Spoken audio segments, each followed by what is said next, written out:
said this forever, funerals are not for the person who died. They're for the living. Yes, they are. They're the chance to say goodbye. They're the chance to let that person go. And, you know, it comes back to another belief I have of the three deaths. You know, your first death is your physical death when you leave. You know, the second one is at your funeral where everyone comes to say goodbye to you. You're not saying goodbye to them. No. You've gone. And then the last one is the last time someone calls you to mind or speaks your name. And that, for me, is that belief of, you know, people live on in the people around them because they have that connection to them. And they might use a phrase or they might talk about that person, well, exactly as we are now. Yeah. And it's funny because I don't know where that belief came from. Yes. But I had it similar stuff when my nana passed away when I was probably about 19 or 20. Oh, that's pre-emergency services. Yeah, and I did the eulogy at my nana's funeral as well, which was an interesting challenge.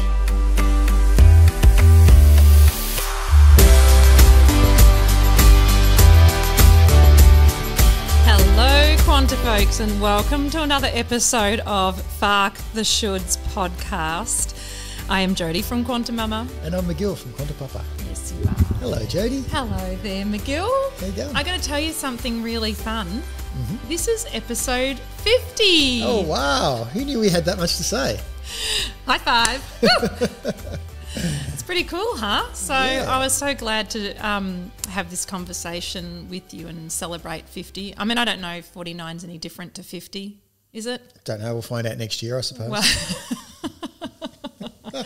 oh, yes, because you're remarking on the fact that we're half a century next year. We are, yes. I know. What is it with round numbers that make people want to celebrate that more than, say, 49? I wonder if 49's feelings are hurt. And how did 21 slip in there?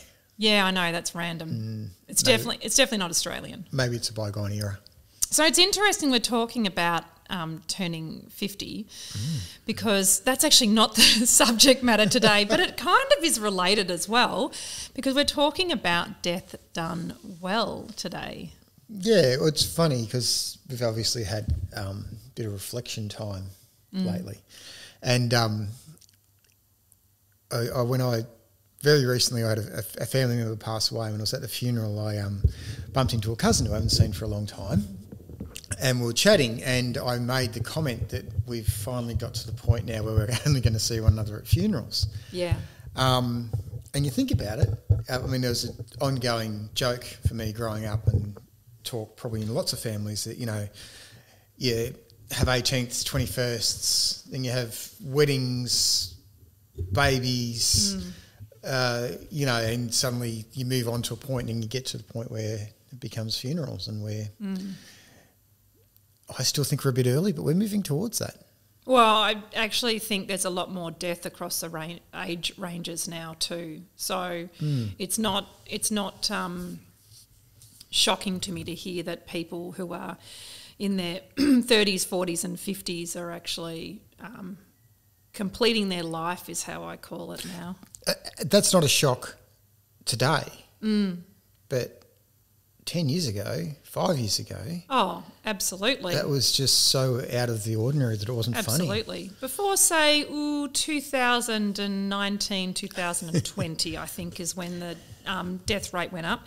But that's a whole other conversation. I think it is a statement of fact. You only have to look at the, you know, Australian Bureau of Statistics to verify the fact that all causal death rates have gone up, right?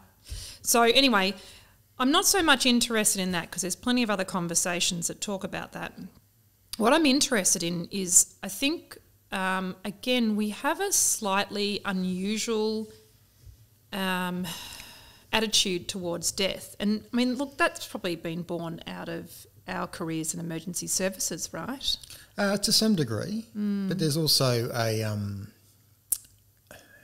choice of what lens or what scope you look at death through. And you can look at it as a profoundly challenging and distressing experience, and it can be that. Or you can sort of slide that scope a little bit and go, and some people would say, well, we're here to celebrate a life. Or you can slide that scope further and go, well, you know, it was time and they're not, it's probably, well, don't know, but they're in a great beyond. They're probably not really thinking about what we're doing back here in terms of missing them. How then, because obviously this is going to be the big curly one, how then do you... We haven't experienced a death of a child except for miscarriages, right? So we haven't had a live child die. But how do you suppose you would view that, given we do have, I think, a good acceptance of death? Because I have some ideas. I don't really want to put it to the test, to be honest. No, obviously. No, definitely not. And I don't want to take away from other people's experiences, but I have a sneaking suspicion that I would probably respond quite differently to other people in the aspect of losing a child or having a child I think with die. children we see them as, I guess to some degree, the future of ourselves, of our legacy, whatever you want to call it. Well, that's a mistake in itself. Yeah. And that's a whole other conversation. But we see yes. them as, you know, going on from us. And to have that taken away or to lose that would be absolutely shattering. And both of those are lax statements. I'm just going to pick up on that too. But this is what people feel. Yeah. This is where we get into that, where it becomes overwhelming. And this is the hopes and dreams and life that we want, believe in, hope for our children is all wrapped up in that disbelief if they're gone. I don't know how I'd go with the loss of a child. The reason why, again, I'm not curious to tick this off the bucket list really, but I have a suspicion that I have a framework now around the fact that when we lose someone or they die prematurely, all of that is very lack language. If you're living in the present moment and a life completes itself, firstly, underpinning that is I have a belief that we are an energy field occupying a body for the mortal experience, right? So this is essentially a skin sac that facilitates experiences. I don't think that when we drop the body, we cease to exist. I think we reintegrate into the universal soup. So with respect to that then, my thought is that if a child completes its life at what society would consider a young age, yes, there is a feeling of loss, but that loss is actually tied to the fact that we are programmed to live in a lack state, always wanting more, whether that's material or spiritual ascension or whatever, right? Even the idea of ascending or raising your vibration, right? Any of those things are all talking about the fact that somehow they're missing in the present moment. But if any individual completes their life, then they've completed it. They've completed it with their skin sac. And yes, they just happen to complete it with, you know, non-saggy skin and eyesight that's 20/20 and perhaps a greater level of play in their life. But does that mean that their death is premature, or is it actually the time that they're meant to pass? Well, I mean, that's going to be an eternal question. And you're not going to know that until such time as you decide to leave. Yeah. I think there's a couple of different things here. The person or the body or the child or whoever's exiting at that point in time, I have a firm belief that once they exit, they're out of here. Yeah. They're off doing whatever it is they want to do. So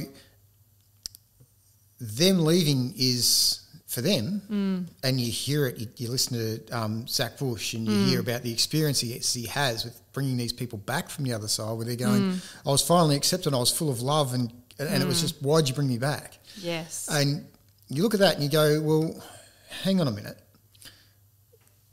They're not concerned. They're gone. What we're looking at is the emotions and the feelings and the attachment, the bonds of affection that we have with that other physical, as you so politely put it, meat sack. Yep. I didn't say meat sack, I said skin sack. Meat sack somehow sounds dirty, just so you know. It does. But somehow that we're attached to that. We have a bond of affection with that, and the loss of that bond of affection is something that needs to be dealt with. Yeah, the physicality of it. And are we programmed for a relaxed state? Well, maybe, but at the same time, any person losing something that's been such an integral part or something, shall we say, noticing the absence of every single day, every single minute of every single day is going to leave a mark, and it's going to be something quite challenging to deal with. And as you said, and I'll highlight again, I'm glad we haven't had to deal with this, because it's such a huge topic. It's a big thing. Even having that belief system that, yes, they're off, they're doing their thing, they're into that universal soup, they're moving on to the next experience, whatever they're doing is great for them. Yeah. But we come back to that. Yeah, the people that are left behind. Yeah. That's right. And that's what I've because they haven't let go of that, I guess, the future that they had painted for themselves and their loved one. And that bond of affection. I wonder, it's funny because, we had, amongst our many pregnancies, we had 4 miscarriages. And one of the things that always struck me was that sudden extinguishing of a timeline when the miscarriage occurred, because it's mapped out for you, right? Even if you don't have the details, you know that you're going to get rounder for the next however many months. At some point you'll do rapid weight loss and, have a new addition in the family. And it's this kind of timeline forward of even reimagining, how to do life in the family, how that impacts kids you've already got or you're living with or whatever, right? It just impacts everything. But you look beyond that.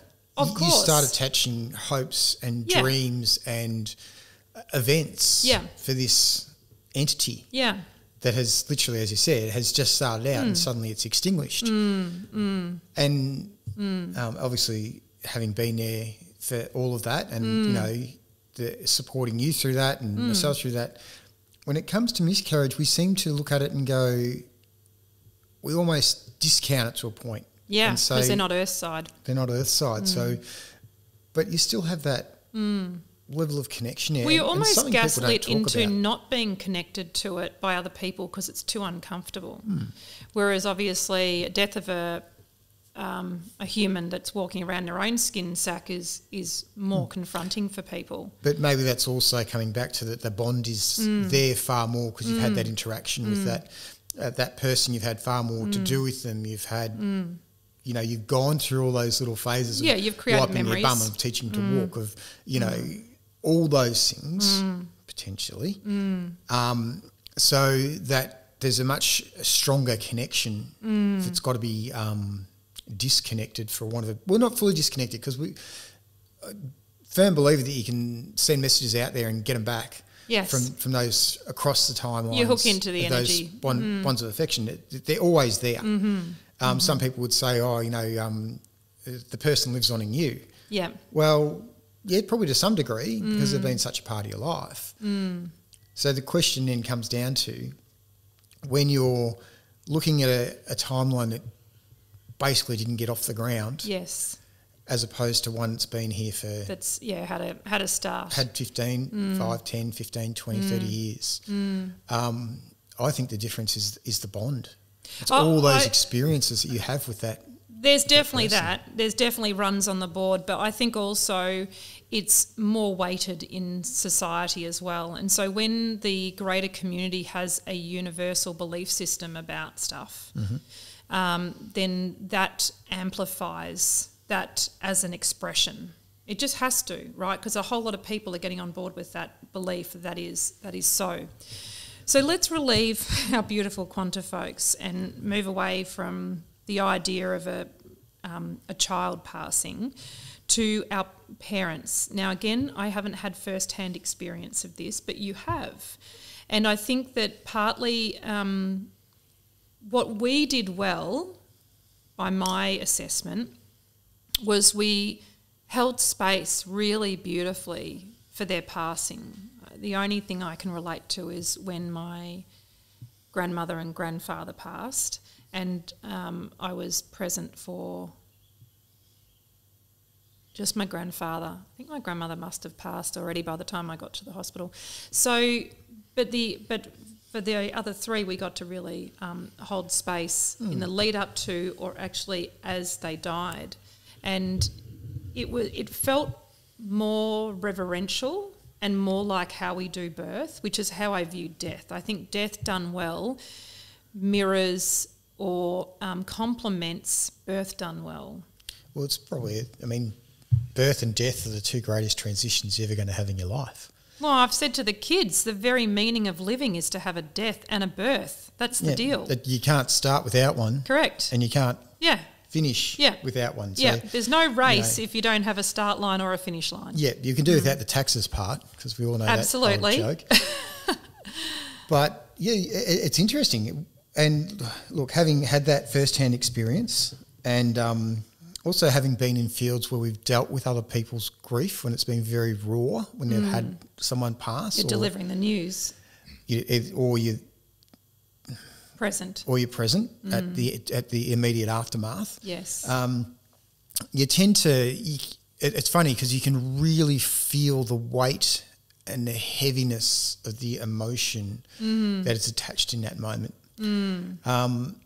Now, with obviously the passing of my dad, we knew that was going to happen.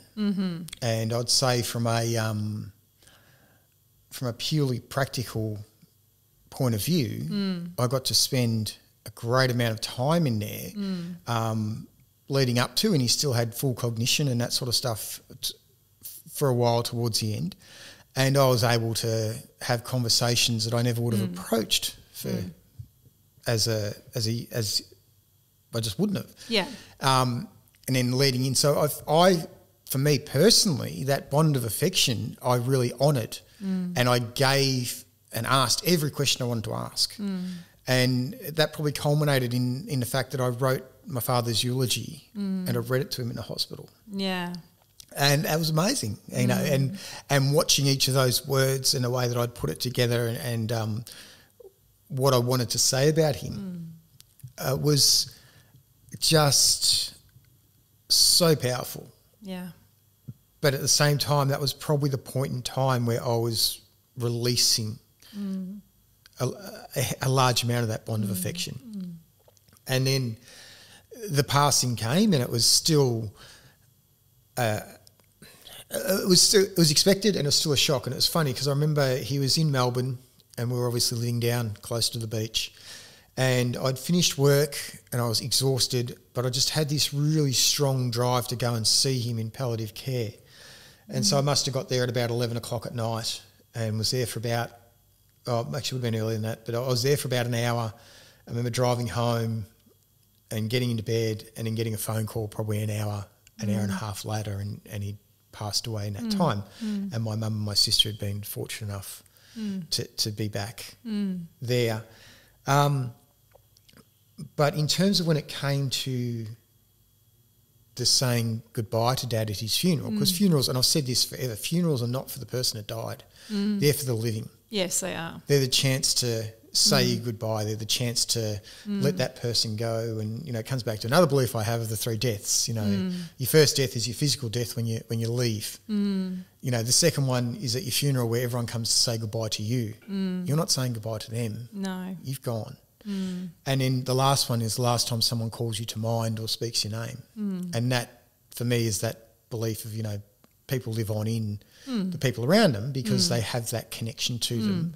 And they might use a phrase or they might talk about that person, well, exactly as we are now. Yeah. And it's funny because I don't know where that belief came from. Yes. But I had it similar stuff when my nana passed away when I was probably about 19 or 20. Oh, that's pre-emergency services. Yeah, and I did the eulogy at my nana's funeral as well, which was an interesting challenge. But at the same time, I think trying to bring a really positive vibration into this sort of field makes a huge difference.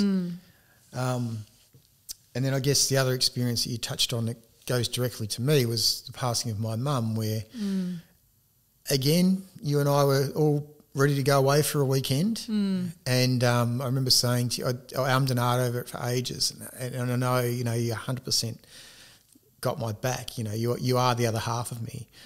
And I think you'd intimated that it was okay if we didn't want to go away. And I was adamant, no, it'll be fine, we're going to go away. And Mum went into hospital on the Thursday. We're due to go away for the weekend. And I just remember saying to you, I don't think we can go away. I think I need to be up near Mum. And your beautiful immediate reaction was, of course. And so we did, and up we went. And then, so Mum had been in and out of hospital, and she had, the health battle along the way. And we went into the hospital, we saw her, and then it was this Sunday morning? Something like that, Saturday night, something like that. We went in, and Mum was basically, when I walked in the room, you just knew that she was gone. And I remember we had music going in the background. My beautiful sister and her partner were there. And we played ABBA a lot for her. We did. Because she'd expressed an interest in ABBA. So we're like, well, let's play her some cool music. And that also made us relax. But I do remember having this beautiful chance again. I remember saying to my dad, I said it to him while he was still able to hear me, thank you, and don't hang around for me. Yeah. If there's anything else you need to do, do it. But, thank you. Yeah, that discharging of duty. Again, it was for me. Yeah. And so I look at that and go, so in terms of dealing and coping with the death, and these haven't been sudden. No. So we've had time to prepare ourselves. The shock value isn't there. But the lesson in that is, do we need to be reaching out to people now that we want to talk to and say, hey, you know what? You're pretty fucking awesome. Yeah. A eulogy is just another love note, isn't it? It is, but why don't we give it to the person so that they understand how much they mean to us, how strong that bond of affection is, and how much care and love is there. For some reason, society holds its back. And will I be expecting a eulogy tomorrow morning? Is that what's going to happen? We might have to do it once we finish the podcast, darling. But I'll bring you back to an experience that I've briefly mentioned to you, but I've been away and I've just come back. And while I was there, I went and caught up with went to catch up with my closest mate, longest mate, his dad, who lost his partner earlier this year. Again, a beautiful lifetime relationship of just very devoted marriage. Absolutely adored one another, which is something that we still see, but just not enough of anymore. Yeah. And when I got there, just by pure happenstance, my mate was there as well. And he's had a few challenges over the last 2 to 3 years. And it was just, I just remember hugging him, just saying, it's so amazing to see you. And it was. And it's one of those things, next time I see him, I'm going to take that a step further. Yeah. Because when it comes to that point where if he decides to go in the next short amount of time, I'm hoping I hope he gets his 150 years. Yes. But if he doesn't, I want to have expressed to him how I feel about the relationship we've had for all those years. And maybe that's what we need to do so that we're more at comfort with death, is we need to be more honest and more caring and more open in life. Yes. I love that. It's beautiful. Well, it's funny because I think there's an opportunity to even bring kids into these conversations so they can not get caught in that very superficial trap of just, being materialistic and worrying about what happens in any given day and what one sibling has done to the other and all the other benign bitching that happens day in and day out for those parents that get to hang out with their kids more. One of the things that I said to you before you went away on this trip, and one of our kids overheard, was I said, come back to me. And you said always, which was very sweet. Anyway, this kid was like, what do you mean? Dad's coming back. And I went, well, maybe. Like, you got to be aware that some people go off on a trip and they don't come back. I'm not forecasting it, but, you know, I want to convey to Dad, that was my version of basically saying to you that I love you and I'm very grateful for you and, you know, thank you for everything that you've brought to my life. That's what that meant, right? As in, I still choose you. That's what that statement was. It's not a needy come back to me. But the conversation that ensued with this Quanta kid was the fact that if we accept that we're going to live in the present moment, we must accept that death is one of the outcomes of any present moment. Any present moment, right? So not to forecast that death will occur and expect a certain timeline, but also to have a level of acceptance that my well-being does not rest solely on another human, because that is an incredibly narrow way for us to live our lives. It puts a lot of pressure on the other person as well. I mean, it basically means you have no free agency within that, or no sense of autonomy to be able to make decisions that are right for you. And so it was just a concept that I think was probably, look, it's quite an adult concept, if I can phrase it that way, but it doesn't mean it's a big concept, but doesn't mean it's exclusive to older people. So, you know, there are plenty of older people that really don't even have the emotional intelligence that our kids exhibit. And so I think it was a big concept, because what happened was this Quanta kid then had to think about the potential future where you're not there physically. And I said to them, it's a healthy thing, because it brings reverence into relationships. As long as you're not going to mope on the fact that Dad's going to die, and he will at some point, whether you beat him or not is an unknown, and when that's going to happen is also an unknown. So we just appreciate what we have right now and what we've experienced in the past. But it was certainly, a big conversation, but one I think that is very healthy for kids, because they really get caught up in... Not just kids, for everyone. And this is part of that thing of, you know, imagine holding a grudge or, you know, giving someone a cold shoulder that you've had a bond of affection with for a long period of time over some trivial matter. Yes. That really means nothing, and never getting that opportunity to say, you know what... I feel, being honest, saying, you know, I feel like you did me wrong there, and I haven't spoken to you for a while, but you know what, I still I still respect who you are. I still care about you. I still have this bond of affection with you. And I guess trying to then move past that. And then I know emotions and time and that can just seem insurmountable, but hanging on to these things, or the energy required is nuts. It's just zapping you. It's just zapping you. So I think changing that lens, changing that perspective in your life of the people around you, and saying to them, you know what, take that extra, give them that 30-second hug. Yeah.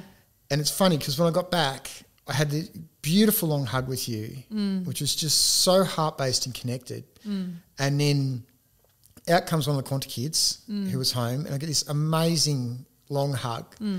And then I hid in the house when one of the other ones came in and jumped out and just got absolutely launched on. Yeah. And just real close, tight connection hug. And then the last one, who is always a little bit harder to engage, I hugged, and I get these taps on my shoulder. Okay, right, Dad, I think you need to let go. And I said, you know what, I'm not finished yet. And so I hung on to the hug a bit more. And then when I was ready to let it go, I get this little reply back that says, I'm not finished yet. You just had to break through that wall. Yeah. So that reconnection back in there is amazing. And I'm, you know, as we said, we're not forecasting it, but we're aware that more and more people seem to be choosing not to be earthside anymore. And it's a reality of life. That's right. Having those connection times suddenly becomes so much more important.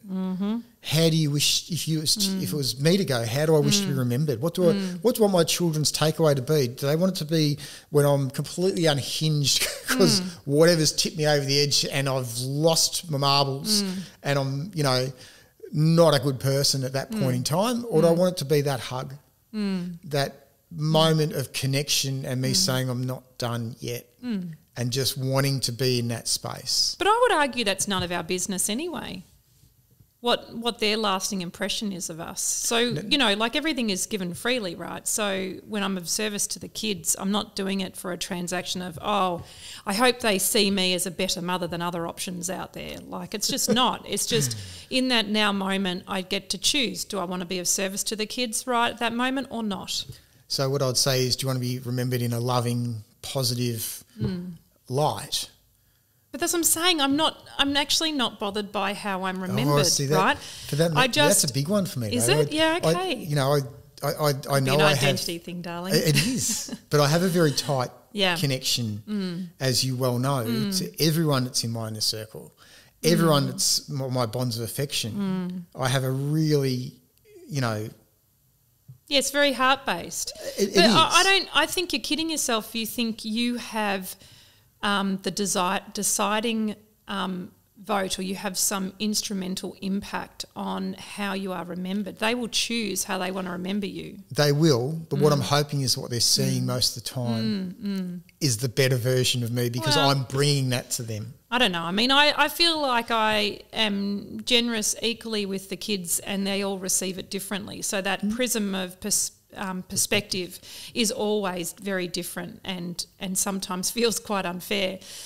Maybe how I would come at this in the spirit of compromise and a happy marriage is how do I want to remember my interactions with those people? Yeah, maybe that's how, because I really love deathbed goggles, and maybe that's death done well as well. That's an important ingredient, because deathbed goggles mean you get to put those on, and in any given moment you get to basically apply the litmus test of, would this bother me on my deathbed? Would this be something that I'd be like, I wish I had done that, I wish I hadn't done that? And when you put that through that lens, it helps shape how you behave and carry yourself in this world. And you get to stop sweating the small stuff, and you get to identify the small stuff that perhaps you're being gaslit out of caring to actually be far more of a priority. Say what we eat in any given moment, so that we're not feeding our body with chemicals. That's an important thing to me. I don't want to lie on my deathbed and think, oh, I'm so glad I, bought Maccas for the kids every week because it was easy. Like, I would be horrified if that was my version of parenting. I know everyone's going to do their own thing, but that stuff is shit. So I don't want to be that person. And so I love the fact that deathbed goggles can, bring, I guess, clarity and realignment back into your foundational values, which is so important. And then what you can do is you can carry those over, because you've applied the deathbed goggles to your life, to how then you hold space in someone dying and the aftermath. One of the things that I think we would probably be fairly unique in doing, or certainly better practiced, is how we deliver and hold space for people when they've had a loved one pass, but particularly a loved one that's passed suddenly. How do you do that? Yeah. I guess having some empathetic nature. I'm always, and you talk about deathbed goggles, but and just obviously recently I had a funeral to go to, and I put myself in the shoes of the person that I was really there for, and where he would be sitting, and close person. So I've been to see him a couple of times, spoken on the phone since that, immediately after, and I would just felt the level of the bond that he had, and it was an unexpected death, and the sheer, and he wasn't, and there's a lot of other things tied up in the passing and that sort of stuff, and lots of other family supports and stuff, but he wasn't bogged down by the, oh, poor me, I'm left here to sort this stuff out. There was the genuine loss, black statement, I know, but of someone that was that meant a lot to him. Yeah, empty seat at the table. Very much so. Empty seat right next to you. Yep. And when you can look at that and go, you know what, that person's really suffering, that person just needs the space held for them. Then which is not solving it for them, right? It's Absolutely literally not. just providing a container of energy for them to express their emotion. sometimes people just know that they're safe Yeah. to be able to feel how they're feeling. Well, I imagine it's a very unsafe feeling to have a loved one suddenly absent. Yeah, definitely. You know, that's like the opposite of certainty, right? And it also feels probably, I imagine, very powerless as well. So you haven't been consulted. It's been what feels inflicted upon you because you're a hapless bystander, but it impacts your life too. And your question was, how do I find the ability to hold space all the time? Well, what do you do? Like, give people a cheat sheet? So, well, for me, as I said, Yeah. I literally put myself in that person's shoes. Yes. And I don't take on the weight of the emotion that they're feeling, but I look at it and go, these are the primary ones that I can feel, see, experience, that are emanating from you, because we're at a very raw state. Yes. And instead of challenging any of those emotions, instead of doing anything, my sole purpose is just to come in and accept that, meet that person where they are at that point in time, and just let them express how they wish to express. And then when I walk away from that, I then take the 5 minutes, 10 minutes, whatever it is. And in this particular one, I drove home without the radio on, Yes. which I do quite a bit, and just went through the whole process of, how that particular one's feeling for him, what's come up for me, which for me always, goes back to the ones that I've been close to and experienced to. It also goes back to ones I've dealt with through work. And I go, okay, I don't need to pick any of that up. And then the next time I see that person, I'm coming in with a fresh, clear plate to pick them up at the same point they are again that time, that day, where they are. If they're at a low ebb, you know what, it's okay. It's about not solving it for them. They get to just be as they are. No solving. Fully accepted. Fully accepted. And if we brought that into everyday life as well, we could... Except when people are being shit. We don't want to accept that. But we could revolutionise a lot of our relationships and a lot of the disharmony out there. Yes. It's beautiful, darling. You didn't expect the conversation to go here, did you? I absolutely had no idea. You poor guy. There's a whole lot of people sitting out there going, oh, my God, she is hard work. I'm just a deer in the headlights, babe. We had to do a big conversation. It's episode 50. Yes, and, May it not be the death knell. There may not be a 51. Maybe kicking on to, well, maybe we'll do that next week. We might just flow straight into that one. Is that what it is, the afterlife next week? Might be safer. Oh, my goodness. Quantifolk, thank you so much for joining us. We may or may not be back in a fortnight. We'll see how we go. We'll be back. Remember, just, be genuine to those people around you so they know exactly how important they are. Yeah, just be present. Be present and say the things you want to say unless they're really unkind. All right, beautiful Quantifolks, we will talk to you very soon. Go well and thrive.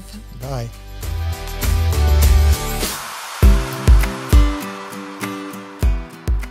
Beautiful Quantifolks. At QuantiMama, we have a mandate that we feel so passionate about. We want and we are raising the community's vibration and frequency and consciousness through parenting and birth experiences. Such incredible, transformational experiences that will shape you as a person and are the very fabric of life. Do you want to find out how to high vibe your experience even more? Then QuantiMama is your place. Head there for the High Vibe Birth course, ultimate preparation for birthing. Head there if you want to re-engage your child in the love of learning for the Take the Leap course, which is a deschooling course for parents. There's beautiful mind movies, and obviously this podcast is there, and we are here to support you. So head there for all the juice.